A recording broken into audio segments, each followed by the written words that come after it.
Hello, everybody, and welcome back. Inflation, interest rate hikes, geopolitics, and recession. Financial markets are not short of topics right now. My guest today is Bill Maldonado, CIO of Eastspring Investments, and we talk about current issues in the Asian financial markets and emerging investment opportunities. A warm welcome, Bill. Hi, Thomas. Very nice to be here. Bill, the banking crisis in the US has brought back memories of the IMF crisis in 1997 and the Lehman moment in 2008.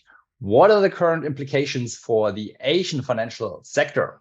So, Thomas, I think actually you've kind of alluded to it in the question. It's brought back memories, but the situation is very different to the situations we faced in the late 90s, and you remember the tequila crisis, then the Asia financial crisis, LTCM, all kinds of bad things happening in the world, and during the global financial crisis in 2008. At those times, there were huge imbalances in the global economy, slightly different in each case. And those imbalances had been building up for a long time and kind of finally cracked, and we had the ensuing crises. I don't think that we've got those sorts of imbalances in the US or any other banking sector at the moment. Of course, people are nervous. People are very worried about it. As you say, it brings back all those nasty memories, those times we lived through. But I think essentially there was an error or miscalculation with respect to some of these regional banks, perhaps in terms of the regulatory standards that were applied to them. That led to some excesses being built up, excess risk in discrete single organizations. And, we saw the resulting outcome. But I think in terms of contagion and the broader implications for financial companies, not just in the US, but around the world, is much more muted, much more limited than in the previous crises that you've mentioned. And I think we're more or less through this now. I think the world is moving on now. I think we've dealt with this, and the world, I think, is ready to move on. Hi there. Just a 2-second break. Before we continue with the video, just make sure to subscribe to our channel now to not miss out any updates. Thank you very much and enjoy the video now. Russia-Ukraine war has led to more geopolitics in financial markets. So what are the key changes and implications in Asia 15 months after the outbreak of the war? Well, Thomas, again, as you say quite rightly, what it's done is sort of raised the general geopolitical tensions around the world. And a tension that was already there was between the United States and China.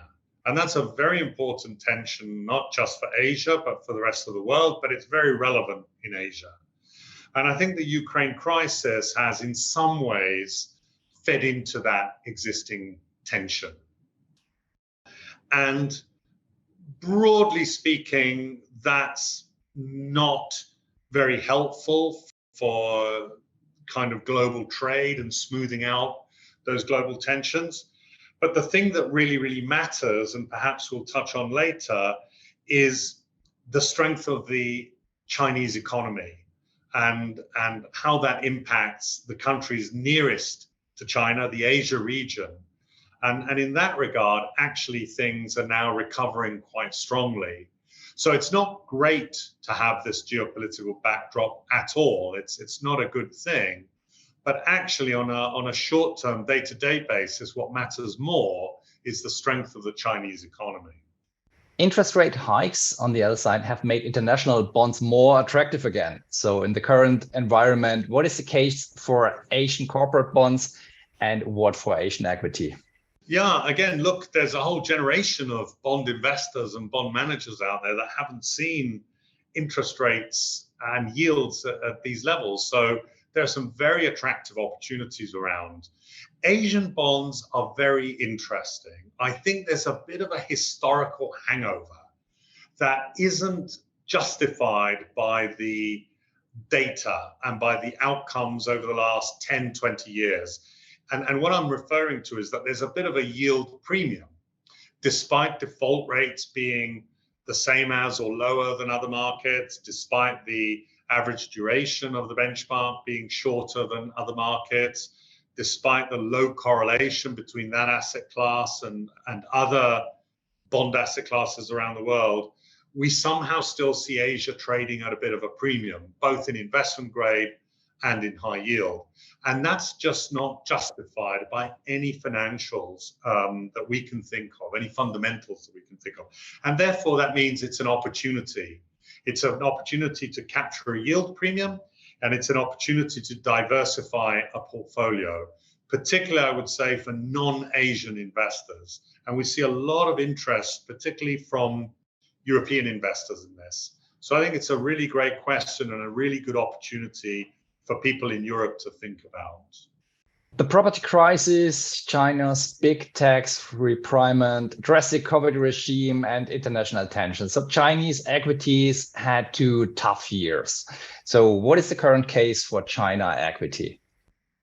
Yeah, so look, of course you're right. And I would say it's not just Chinese equities, but Chinese economy, Chinese society, everything. It was a tough couple of years. And I think that investors were already worried about the geopolitical situation in China and the tensions with the West. And this kind of piled on the concerns. And I think the way I would summarize it is that many Western corporates, many Western investors have lost a bit of confidence in China. It's become a bit too unpredictable for them, right? So they're nervous about it. But we know that memories in markets are short. They're always remarkably short, especially when the opportunities are as significant as they are in China. And we're already seeing that. People are overcoming those reservations rather rapidly. We see Western companies coming to China, wanting to continue to do business there. We see Western politicians coming to China, maybe not in a very high profile, but it's happening. And on the other side, we see China ready to receive those visitors and ready to do business. So I think the opportunities are very, very significant. And we're beginning to put the last 2 or 3 years behind us and move forward. And I think that's the right thing to do. And I think that there are some strategic sectors which investors can focus on, which are much less exposed to these kind of tensions. And that's where we would propose people focus their attention. Can you give an example of those sectors and industries that you're favoring currently in this situation? Yeah, absolutely. So on the one part, China is really serious about greening the economy and moving to a much cleaner kind of environment for its citizens. This is not empty talk, this is real. So anything to do with greening the economy, green tech, from solar panels to wind, to electric, to battery technology, that kind of stuff, I think that's really interesting. It's a very strategic sector, and investment is going to continue into that sector for sure. Another one is semiconductors. Clearly, there is a tension between the West and China on semiconductors. China doesn't want to be held back by lack of access to semiconductors, and so it's going to invest a lot of money in developing its own technology. And again, that's a sector that investors would be well advised to take note of. It's very strategic and long run. So I think those are the two that jump out the most for us. China plus one is an active trend in many industries. So what does this thinking mean for Asian investments? And should international investors apply something like this for their investments as well? I think this is a very real theme. Often you get these buzzwords and themes in markets, and they're not very long lasting, and they're not particularly investable, and they're just buzzwords. But this is real. It's happening. We see it all the time with the companies we're talking to. And I think that there are beneficiaries across Asia, but particularly in ASEAN markets, particularly in Vietnam. In India, India is not officially in ASEAN, but let's think of it as a country that benefits. And we see it happening on the ground. Manufacturing capability being built up, the infrastructure being built up, the know-how, the technology. And this is not something that's going to change overnight. People want and need that diversification.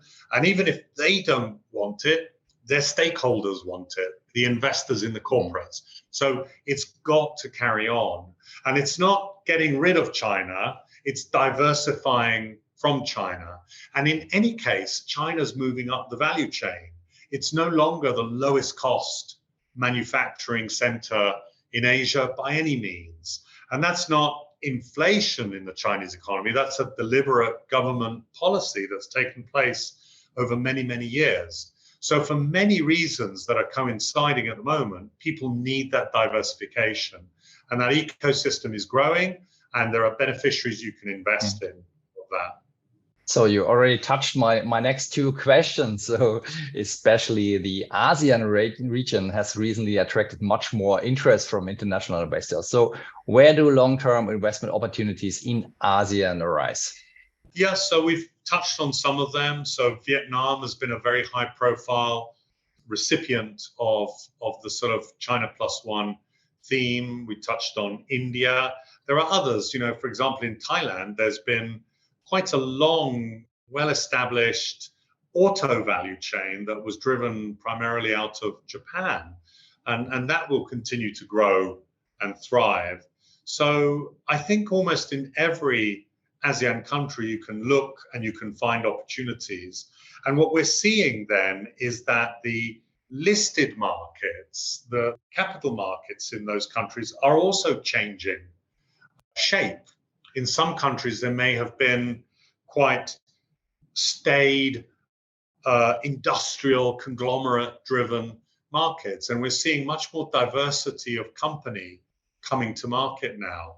More dynamic manufacturers, some tech, some e-commerce. And so the whole nature of these markets is evolving quite rapidly as well. And all of that creates opportunities, but you need to have people on the ground.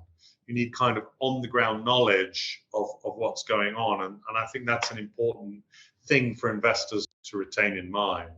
So you also touched India and Indian equities. So Indian equities performed well last year. They have been a top performing asset class so far. But the Indian financial market also has been regarded as very difficult for a long time. So what is boosting Indian equities? What has initiated this trend? And can this continue? Can India catch up with China in the long term? Yeah, so gosh, there's so many dimensions to that question, Thomas. But to try to give an overview, I think that India is really focused on this Make in India initiative that the government has been driving for quite a while now. And I went back to India about a month ago, and I hadn't been on the ground in India since before COVID. And I was really surprised at some of the progress in the infrastructure. It moved on really quickly. There's now some tech manufacturing there, and you can see it. It's sort of really happening. Secondly, I would say that India is a market that sort of, if you wait until it's very cheap to buy it, you won't find many times in the sort of cycle that you can do that. You generally are buying a pretty fully valued asset, and that's already discounting some of the growth ahead. That's a more typical pattern for India, and that's what we're seeing now. But I think that there really is a transformation happening. And the final point I would mention is the one that I mentioned earlier, that the capital markets in India are changing quite rapidly. It used to be 2 or 3 large conglomerates that dominated the listings. Everybody knew them. They had very high weightings, and you didn't have a lot of choice but to be invested in those companies. Those companies have themselves spawned new entities. There have been other entrants to the market, e-commerce, tech, Amazon, others have been really active in the market, a lot of consumer stuff. And the palette that I have as a local investor now is changed a lot and will continue to evolve.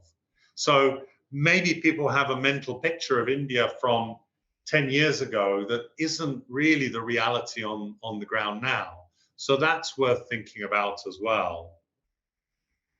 And look, I would say one final thing, because you've asked a lot of things about China and India, quite rightly. I think those are the two key economies in the region. There's a lot of complementarity between China and India as well. The reason that you might not be in a sector in China is exactly the reason you might be investing in a particular company in India. And there are areas where China is going to continue to be very strong. Battery technology, for instance, it's amazingly strong. That's not going to be a feature of what you do in India in the foreseeable future. So there's a great deal of complementarity between the two as well. So this was Bill Maldonado, Chief Investment Officer of Eastspring Investments. Thank you very much, Bill, for being with us today and sharing your insights. Thank you.